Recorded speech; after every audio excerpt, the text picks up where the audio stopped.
What's up, YouTube? At long last, I finally have the Zippo. The surprise Zippo that I told you guys you would not want to miss.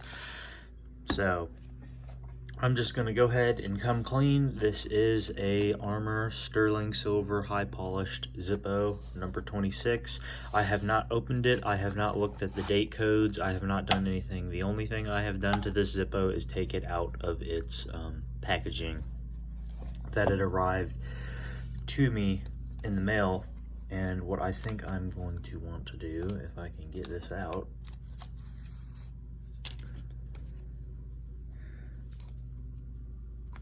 damn, there we go. Yeah, I want to be extremely careful. Oh, this is a 2021. Holy shit. Well, that's interesting. Anyway, and it is an oopsie, which is interesting because the seller I got it from, I think, is the same seller that Zippo Fanatic got his from years ago, and he said that his was an oopsie as well.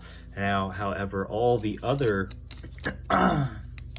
packaging and armors that I have gotten from that same eBay seller have been non-oopsies, so they've came with the stamp the correct way on the bottom of the Zippo.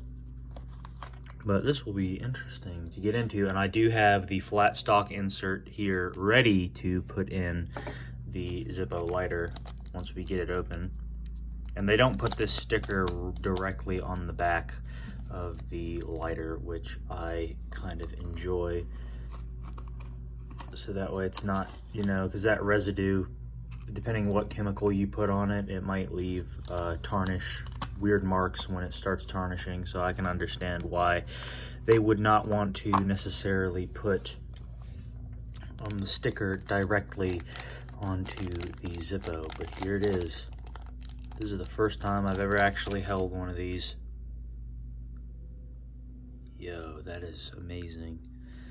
Honestly, guys, I'm just beside myself that I've actually purchased a solid silver Zippo. So we can go ahead and kiss this one goodbye, this insert. Which I did not mean to run it back into the lighter case. But hopefully that didn't mark it at all, which I don't see anything. So, which means we're good. But this is going to be, which it's really loose. But I prefer it to be really loose than really tight, as you can see. It's actually extremely loose. But that's why I have one of these here. So we can go ahead and fill this lighter up. And it is heavier, guys, not gonna lie. This is noticeably heavier than the weed marijuana leaf Zippo or any of the other armors that I have. Quite frankly, this one tops probably the most heavy and also most expensive Zippo I now own, because I paid about $150 for this Zippo. Back when Zippo Fanatic got it, it was only at like $97 American, and now looking back,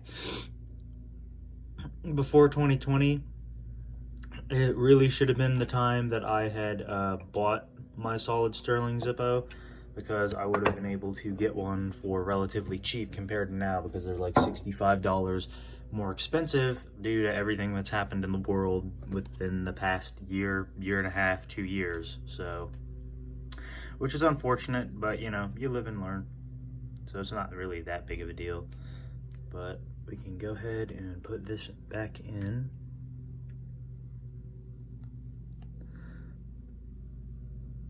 And it does have some weird black tarnish on it already, which I was not expecting to see on a brand new sterling Zippo, but I can clean that off. It's no big deal. But look at that.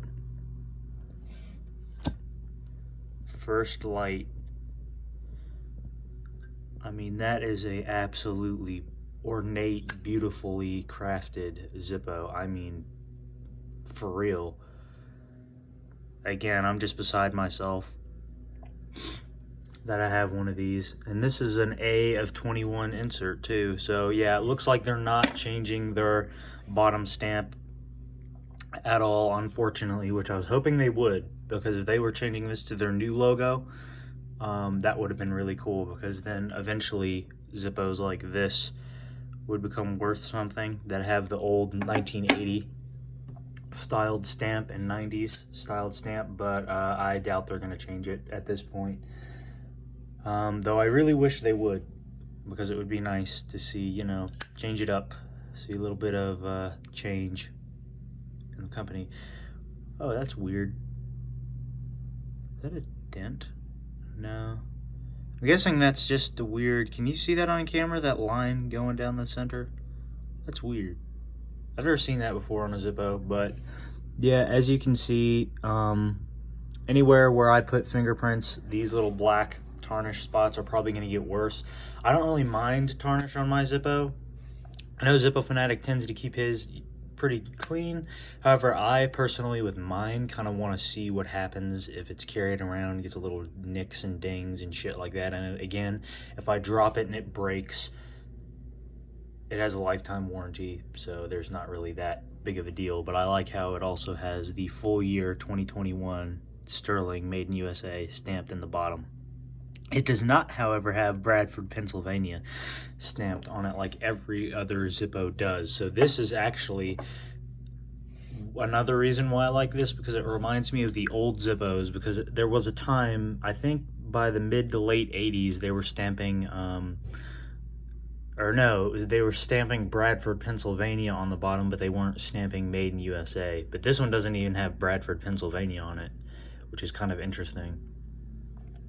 But anyway, and then of course, as Zippo Fanatic stated in his video, you get one of these pouches that they will not replace. They will not send you a new one. They won't even sell you one. So be careful with it if you're going to carry it around in its little pouch.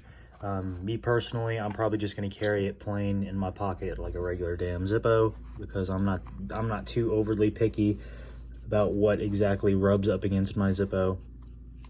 But yeah, guys, this is a really nice Zippo. I'm finally really glad I can say I now have this in my Zippo collection. And the reason why this is sitting over here is because this is a 40% silver half dollar from 1967. So I just figured, you know, why not show this, you know, to compare to an era where silver was relatively still cheap and was still being put in our coins. Granted, 1964 was really the last year that they had 90% silver, but just something to think about. And I really enjoy this Zippo. Wow. Just beautiful. And there is a nick in the lid right here, which I don't really know where that came from, because if you saw in the video when I accidentally nicked it with its own insert, that was on this part, so that wasn't me. But it's whatever. Silver's gonna wear down anyway, so it's not really gonna be that noticeable after like a couple weeks of use anyway. But yeah, I am really just amazed, guys. Like there really isn't much more I can say other than I'm blown away by this lighter, and the sound is significantly different. Sounds more dense, as Zippo Fanatic was saying in his video that he made on it a couple years ago. It sounds a lot more dense, a lot more heavy, like there's a lot more metal there, even though there's not. It's just this metal is heavier. And yes, this is, granted, because this is deep carved, this one's not, but this is also silver. This one is a noticeably bit heavier than this one. But anyway, guys, my allergies are starting to act up, so I'm going to go ahead and end this video here. And I will see you in the next video. If you like the video, like, share, comment, subscribe. Anything you do helps, and I'll see you in the next video, which will be very shortly.